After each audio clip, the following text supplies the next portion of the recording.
그들이 모였을 때에 예수께 여쭈어 이르되 주께서 이스라엘 나라를 회복하심이 이때니까 하니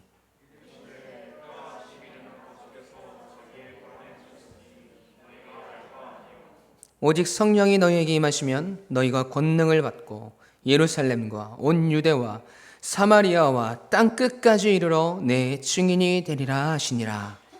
이 말씀을 마치시고 그들이 보는데 올려져 가시니 구름이 그를 가리어 보이지 않게 하더라. 아멘. 살아계신 하나님의 말씀입니다. 오늘은 부흥의 발자취를 따라가다 두 번째 시간, 부활의 증인이 되기 전에 라는 말씀의 제목으로 함께 은혜를 나누기 원합니다.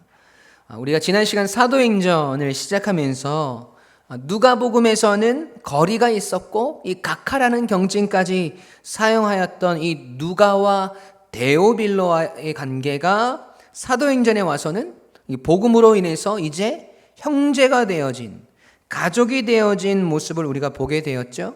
누가복음에서는 데오빌로 각하여 이렇게 했지만 사도행전은 처음에 시작할 때는 데오빌로여 이렇게 주 안에서 형제가 되고 가족이 되었다는 것이죠. 그리고 그 사도행전을 기록한 목적에 대해서도 우리가 함께 살펴보았습니다. 무엇이었나요? 사도행전 1장 3절 말씀이지요. 그가 고난받으신 후에 또한 그들에게 확실한 많은 증거로 친히 살아계심을 나타내사 40일 동안 그들에게 보이시며 하나님 나라의 일을 말씀하시니라. 아멘. 어떤 일이요? 하나님 나라의 일에 대해서 주님이 제자들에게 말씀하셨다라는 것이죠. 그러니까 사도행전은 부활하시고 다시 사신 예수님이 승천하시면서 우리에게 남겨주신 숙제가 무엇인지를 생각하게 하려 한다는 것이죠. 그래서 우리를 하나님 나라의 일을 맡은 일꾼으로, 동역자로 초대하고 있다는 것을 가르쳐주고 계신 것입니다. 데오빌로에게 뿐만 아니라 이 말씀을 읽고 있는 모든 그리스도인들에게 주시는 하나님 나라의 일꾼됨에 대한 초청이라는 것이지. 그 일을 이루기 위해서 누구의 능력이 필요하다?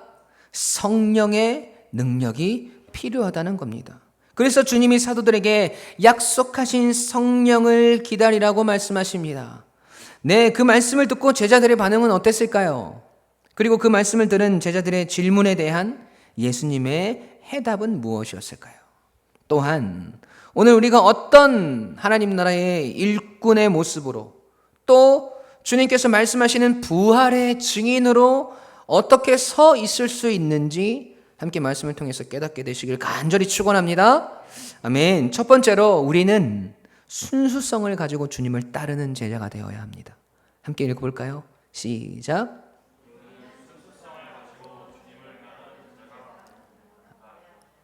아멘. 우리 사도행전 1장 6절 말씀 함께 읽겠습니다. 시작.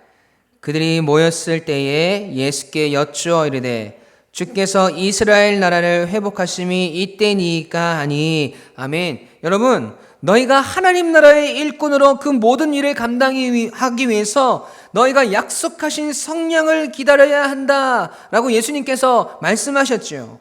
제자들 앞에서 말씀하셨습니다. 그런데 제자들이 다시 예수님께 질문하는 거예요. 주님, 한 가지 질문이 더 있습니다. 여쭤봐도 괜찮을까요?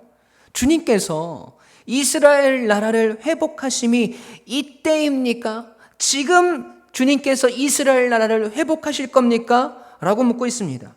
여러분, 여기서 여쭈어 이르되라는 말, 여쭈어라는 이 말이 헬라어로 에로타오라는 말이거든요. 에로타오. 그 뜻이 신문하다, 질문하다, 원하다, 탄원하다의 뜻을 가지고 있어요. 그러니까 지금 제자들이 예수님께 질문을 하고 있는 이 뉘앙스는 마치 신문을 하듯이 또는 아주 긴박한 마음으로 자꾸 물었다는 얘기예요. 우리가 드라마에서나 영화에서 보면 형사들이 범인들을 신문할 때 어떻게 합니까? 야, 네가 그랬지? 다 알고 있어. 네가 그런 거 아니야? 다 증거가 있단 말이야. 똑바로 이야기해. 그러면 그렇지 않으면 너 큰일 날 줄 알아? 네가 그랬지? 이렇게 신문하잖아요. 긴박하게 자꾸 같은 의미의 이야기를 반복적으로 한다는 거예요. 왜요? 궁금하거든요. 어서 대답을 듣고 싶고 확증을 하고 싶거든요. 여러분, 제자들은 지금 주님께서 이스라엘 나라를 회복하심이 이때니까라는 질문에 대한 이 대답을 빨리 듣고 싶은 거예요. 그래서 긴박한 마음으로 자꾸 묻고 있는 것이지요. 여러분, 제자들이 이야기하는 이스라엘 나라의 회복이 어떤 의미인가요? 제자들의 질문 속에 있는 이 회복은 영적인 소생함과 새로움과 치유와 어떤 이런 개념의 회복을 말하는 것이 아니에요. 여기서 회복이라는 단어가 헬라어로 아포카디스테미라는 말이에요. 좀 길죠. 뭐라고요? 아포카디스테미. 그 뜻이 건강, 가정, 기구 등이 다시 구성되다라의 뜻이 있어요. 그리고 다시 회복하다의 뜻을 가지고 있어요. 그러니까 제자들이 말하는 이 회복은 주님, 이스라엘이 지금 로마의 압제 아래 있지 않습니까? 이 지긋지긋한 압제에서 벗어나서 언제쯤 완벽한 나라, 즉 민족적인 자주 독립을 이룰 수 있을까요? 주님, 그때가 지금입니까? 지금부터 주님 일하실 겁니까? 이런 의미의 회복이라는 것이죠. 주님이 다시 부활하셨으니 그 능력과 권능으로 우리 이스라엘 민족적인 자주 독립을 위해서 지금부터 역사하실 것이죠, 주님. 이렇게 묻고 있는 거예요. 그들의 질문이 이해가 되는 것이요.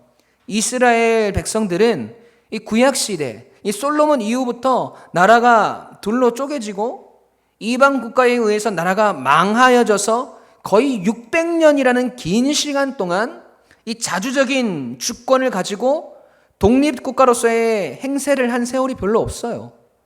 아수르, 페르시아, 바벨론, 로마 제국들의 지배를 받으면서 끊임없이 고난의 역사 속에서 아픔을 겪고 시련을 겪고 흩어짐을 당하고 끌려감을 당하는 비운의 역사를 온몸으로 감내하며 살았습니다.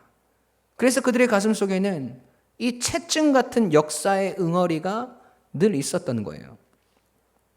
주님의 공생의 기간 동안 주님을 따라다니면서 주님의 말씀을 듣고 기적을 경험하고 주님께서 하시는 놀라운 일들을 바라보면서 늘 제자들의 마음속에 있었던 꿈이 무엇이었습니까? 그래, 이분이면 됐어. 이런 능력과 권능을 가지신 분이라면 이제 우리는 로마의 압제로부터 자유할 수 있어. 이제 우리는 평화롭고 풍요로운 삶을 살 수 있어. 이런 꿈이 제자들에게 늘 있었다는 겁니다. 주님께서 죽음과 부활에 대해서 말씀을 하고 계실 때 예수님의 제자인 세베대의 아들 야고보와 요한의 어머니가 그 두 제자를 데리고 주님 앞에 나옵니다. 그리고 주님께 구해요. 마태복음 20장 20절 21절 말씀이거든요. 그때에 세베대의 아들의 어머니가 그 아들들을 데리고 예수께 와서 절하며 무엇을 구하니 예수께서 이르시되 무엇을 원하느냐 이르되 나의 이 두 아들을 주의 나라에서 하나는 주의 우편에 하나는 주의 좌편에 앉게 명하소서. 아멘. 여러분, 이 말이 무슨 말입니까? 그녀가 꿈꿨던 주님의 나라가 어떤 나라예요? 주님께서 지금 이 땅에 왕으로 등극하실 때 로마의 압제를 물리치시고 자주독립 국가로서 예수님의 나라가 이 땅에 이루어질 때를 의미하는 것이지 않습니까? 이를 듣고 주님께서 그들에게 말씀하세요. 너희는 너희가 구하는 것을 알지 못하는도다. 내가 마시려는 잔을 너희가 마실 수 있겠느냐? 그래, 제발 그렇게 되길 바란다. 그러나 너희가 내 좌우편에 앉는 것은 내가 주는 것이 아니라 아버지께서 주시는 것이란다. 주님께서 말씀하세요. 여러분, 어디 이 두 제자만 그런 마음을 가졌을까요? 아니요. 12제자 모두 그런 마음을 가졌습니다. 마태복음 20장 24절 말씀 보세요. 10제자가 듣고 그 두 형제에 대하여 분히 여기거늘. 여러분, 왜 그들이 분을 마음속에 가졌습니까? 분하다. 내가 먼저 이야기했어야 됐는데. 여러분, 이런 의미인 거예요. 다른 제자들도 다 그런 마음들이 있었다는 겁니다. 제자들의 마음을 다 아시고 주님께서 제자들을 다 부르셔요. 얘들아, 다 모여봐라. 그리고 주님께서 하시는 유명한 말씀이 있죠. 얘들아, 저기 이방 나라의 권력자들이 자기들 마음대로 권세를 부리는 것을 너희도 알고 있지 않느냐. 너희는 그러지 말아야 해. 너희 중에 누구든지 크고자 하는 자는 너희를 섬기는 자가 되고, 너희 중에 누구든지 으뜸이 되고자 하는 자는 너희의 종이 되어야 할 거야. 인자가 온 것은 섬김을 받으려 함이 아니라 도리어 섬기려 하고 자기 목숨을 많은 사람의 대속물로 주려 함이니라. 아멘.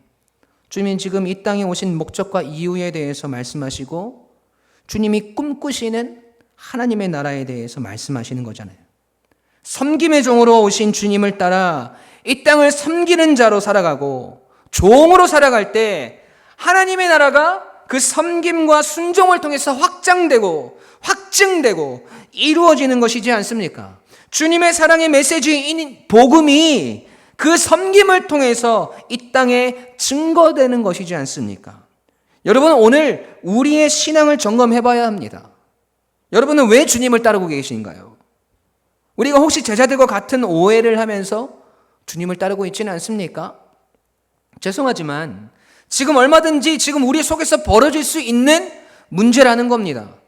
복음과 신앙에 대한 순수성이 우리에게서 사라져가고 있을 수 있다는 겁니다.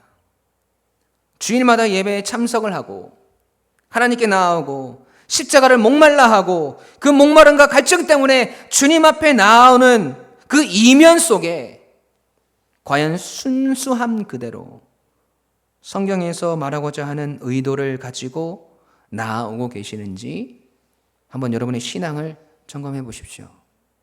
여러분, 주님이 말씀하시는 하나님의 나라는요, 하나님께서 우리에게 주신 사명은요, 여러분, 나에게 초점이 맞춰져 있지 않습니다.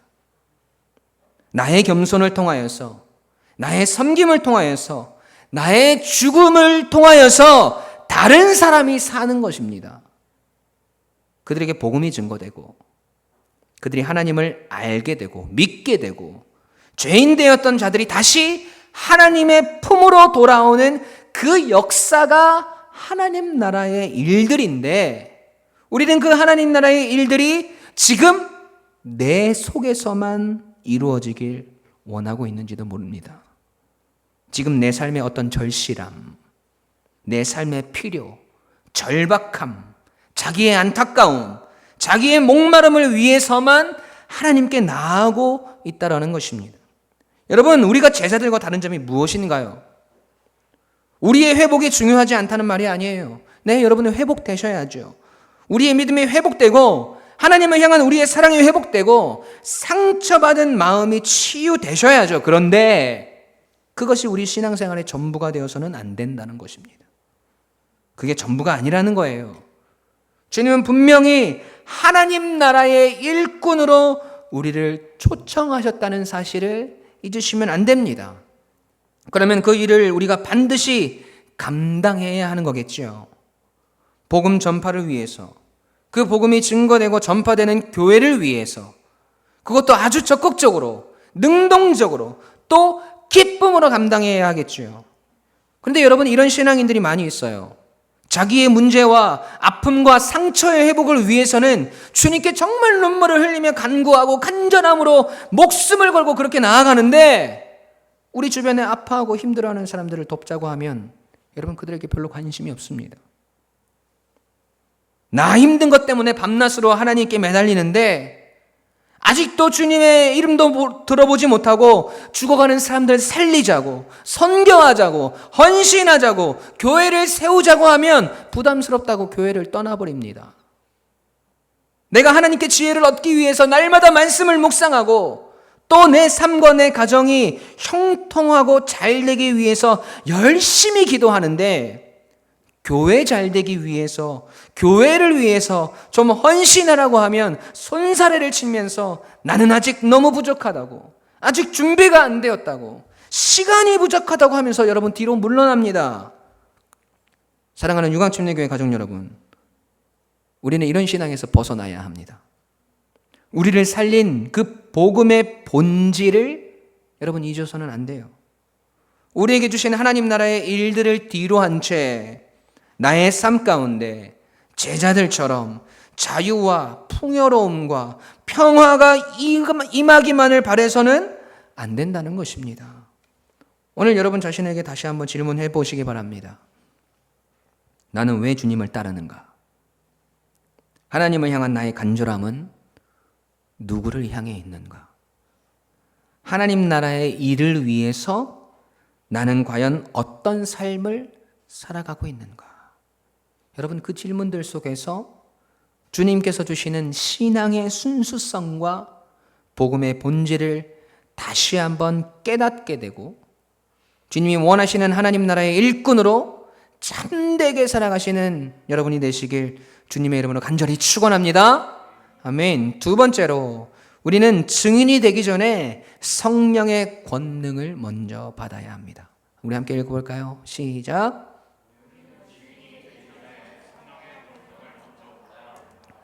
아멘. 여러분, 오늘 제자들의 이 잘못된 오해에 근거한 질문 때문에 예수님께서 오늘 본문 7절에 다시 제자들에게 말씀하십니다. 한번 읽어볼까요? 본문 7절 말씀입니다. 시작. 이르시되 때와 시기는 아버지께서 자기의 권한에 두셨으니 너희가 알 바 아니요. 아멘. 여러분, 이 말씀은 복음서를 통해서 제자들에게 주님께서 누누이 강조했던 내용이잖아요. 우리가 아까 읽은 누가복음에서도 또 주님의 재림에 대해서 말씀하실 때도 주님은 늘 이렇게 말씀하셨어요. 마태복음 20장 23절 말씀 함께 읽어볼까요? 시작. 이르시되 너희가 과연 내 잔을 마시려니와 내 좌우편에 앉은 것은 내가 주는 것이 아니라 내 아버지께서 누구를 위하여 예비하셨든지 그들이 얻을 것이니라. 아멘. 마태복음 24장 36절입니다. 시작. 그러나 그 날과 그때는 아무도 모르나니 하늘의 천사들도 아들도 모르고 오직 아버지만 아시느니라. 아멘. 마가복음 13장 33절이에요. 시작.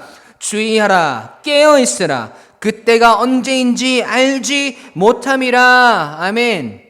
여러분, 그런데 제자들은 계속해서 그 날에 대해서, 그 때에 대해서, 하나님의 때에 대해서 오해를 하고 있기 때문에 주님께 다시 계속해서 질문하는 거예요. 그 질문을 들으시고 주님은 또 제자들에게 이야기해 주세요. 7절 말씀 다시 한번 읽어보겠습니다. 시작. 이르시되 때와 시기는 아버지께서 자기의 권한에 두셨으니 너희가 알 바가 아니요. 똑같은 말씀이잖아요. 주님도 참 답답하셨을 거예요. 제자들의 마음을 훤히 꿰뚫어 보시면서 그렇게 변하지 않는 제자들의 마음과 그들의 꿈을 바라보면서 주님은 다시 제자들을 설득하십니다. 다시 제자들에게 말씀하세요. 그 말씀이 오늘 그 유명한 사도행전 1장 8절의 말씀입니다. 함께 읽어볼까요? 시작. 오직 성령이 너희에게 임하시면 너희가 권능을 받고 예루살렘과 온 유대와 사마리아와 땅끝까지 이르러 내 증인이 되리라 하시니라. 아멘. 여러분, 주님이 지금 이렇게 말씀하시는 거예요. 그래, 내가 성령을 기다리려고 했는데 왜 기다리라고 했는지 아직도 이해를 못했구나. 그러니까 더 자세하게 설명해 줄 테니 잘 들어라.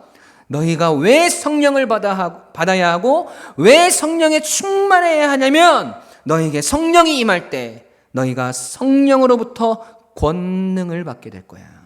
그 권능이 있어야 너희가 하나님 나라의 일, 즉 예루살렘과 온 유대와 사마리아와 땅끝까지 가서 주님의 살아계심을 전하는 증인이 될 수 있는 거야. 주님이 이렇게 친절하게 다시 제자들에게 설명해 주시는 거예요. 여러분, 막 영화같이 주님이 하늘로 거룩하게 막 승천하시면서 오직 성령이 너희에게 임하시면 이런 뉘앙스가 아니라는 거예요.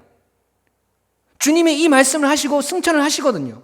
그러니까 주님이 승천하시기 직전까지 제자들을 설득하시고 제자들에게 권면하시고 하나님 나라의 일에 대해서 계속해서 이야기하고 계신 거예요. 여러분, 저 같았으면 빠따 때렸어요. 와, 어떻게 답답해가지고, 야, 내가 몇 번을 얘기했니? 야, 수제자, 너부터 엎드려 뻗쳐. 근데 팍팍. 근데 안드레 요한, 엎어니야. 야, 팍팍. 무슨 자의정 우의정이야, 니네가. 정신 차려. 이랬을 것 같아요. 화병 났겠죠. 여러분, 그런데 주님은 아셨던 거예요. 그 제자들로부터 하나님 나라의 일이 시작될 거라는 것을. 하나님 나라의 일이 이루어지는 역사의 시작이 이 제자들이기 때문에 어떻게 해서든 그들을 바로 세우고 싶으신 겁니다. 그들을 사랑하시되 끝까지 사랑하시니라, 그 말씀을 주님이 지금 이루고 계시는 거예요. 여러분, 제자들에게 왜 성령이 임해야 합니까? 그래야 무엇을 받는다고요? 권능을 받는다고 하십니다. 여러분, 이 권능이라는 말이 헬라어로 두나미스예요. 두나미스. 이거는 좀 아셨으면 좋겠어요. 두나미스. 제가 학교 다닐 때 침례신학대학교 태권도 동아리 이름이 두나미스였어요.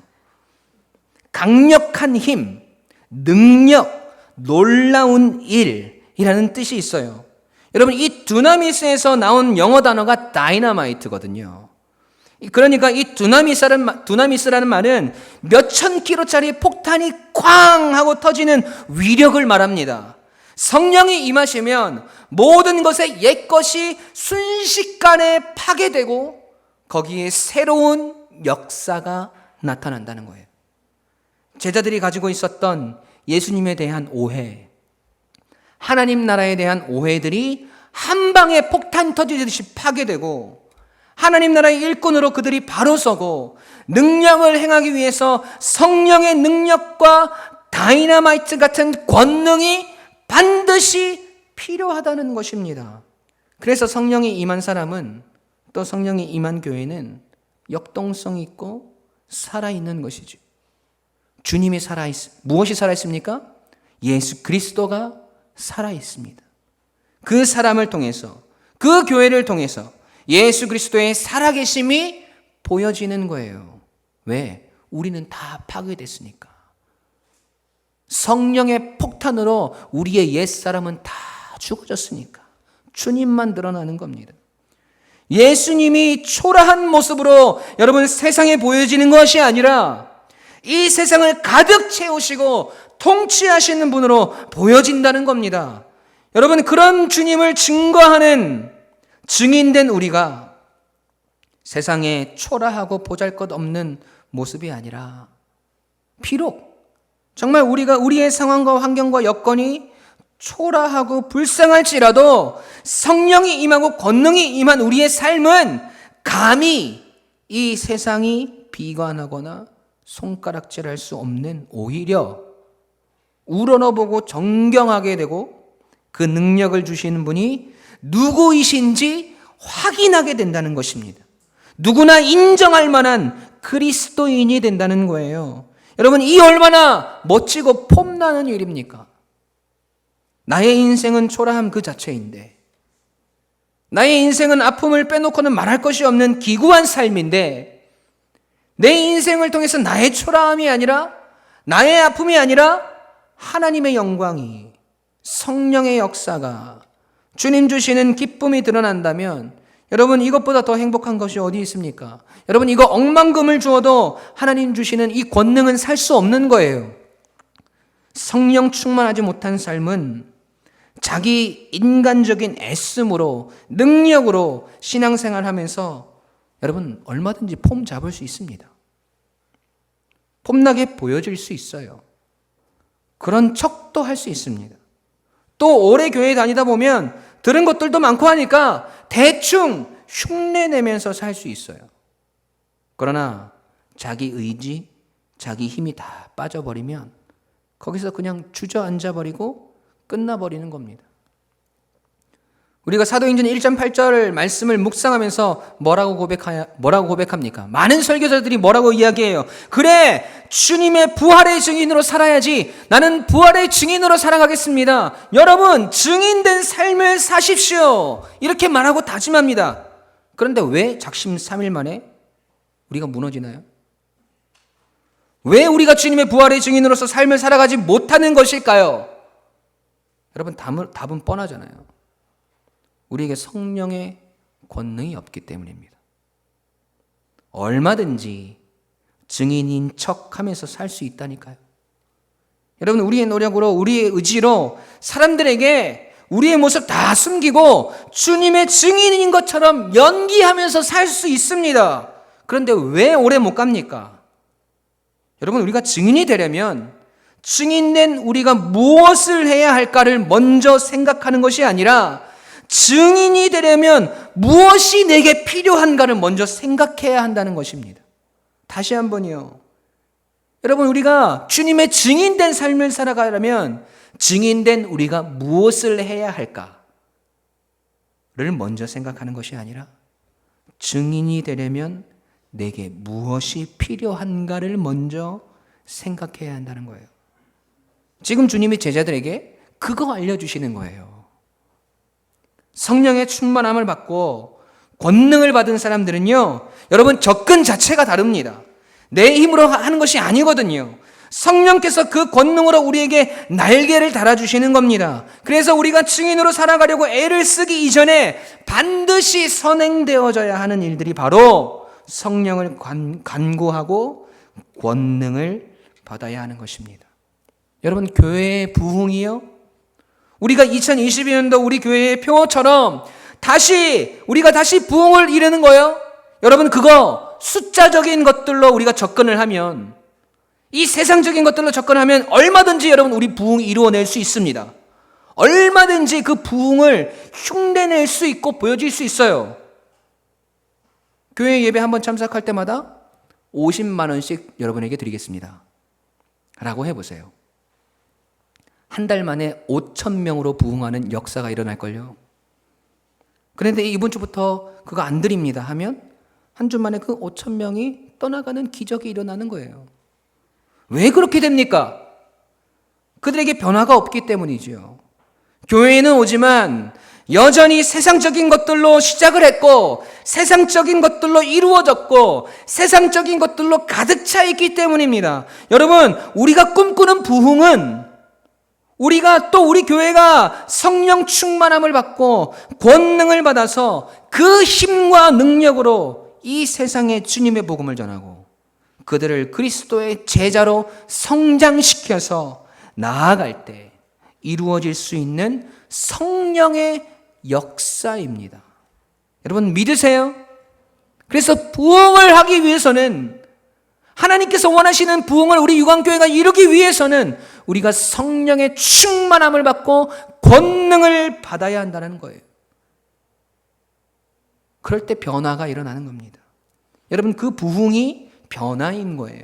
어떤 변화입니까?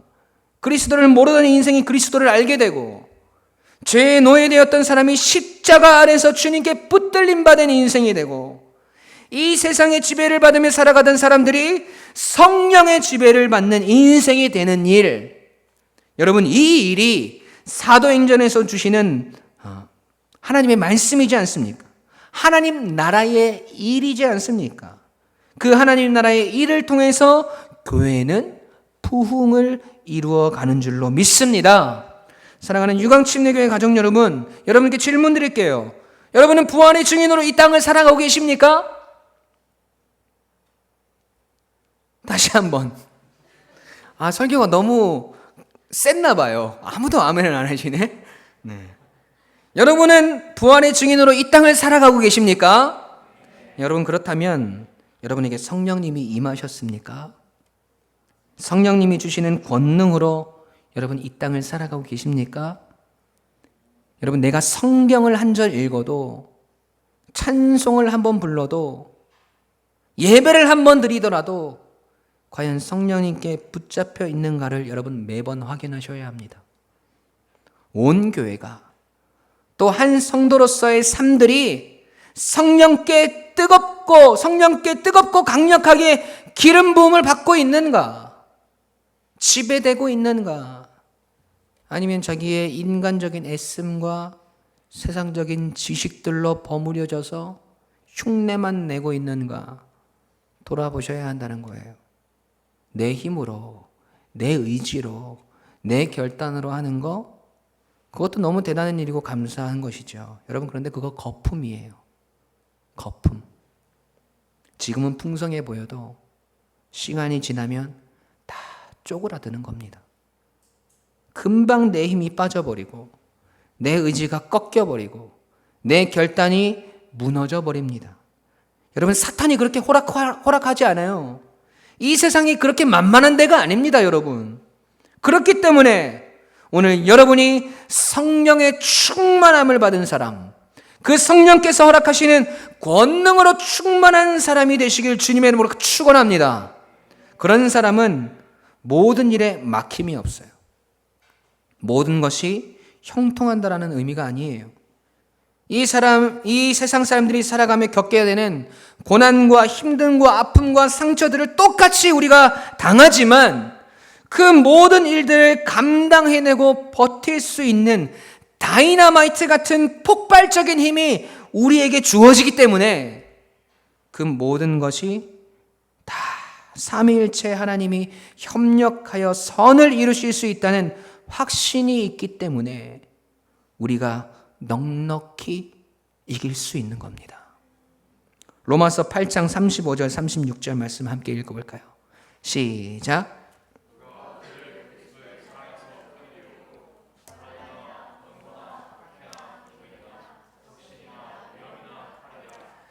기록된 바 우리가 종일 주를 위하여 죽임을 당하게 되며 도살당할 양같이 여김을 받았나이다 함과 같으니라. 아멘. 우리가 살아가면서 이런 일들을 겪게 된다는 겁니다.